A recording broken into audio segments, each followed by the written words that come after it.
Hello guys, সবাই কেমন আছো? আমি আজকে হয়ে গেছি সিটুকে বাংলাদেশের সস্তা নাইপার। ও ভাই, ও ভাই বডি শট মেরে দিলাম। এখন একটা হেডশট মারা যাবে কিনা? গো গো গো গো। ও ভাই বডি শট, কিন্তু না, হেডশট এলো না।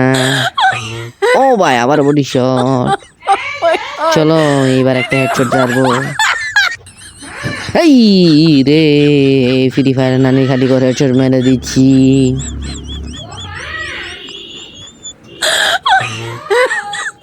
ও ভাই আরেকটা হেডশট মেরে, ও ভাই পুরা স্কোর শেষ।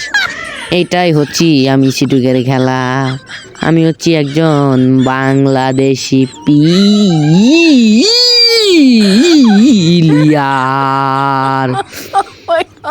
টাটা, বাই বাই, সবাই একটা লাইক করে দিও।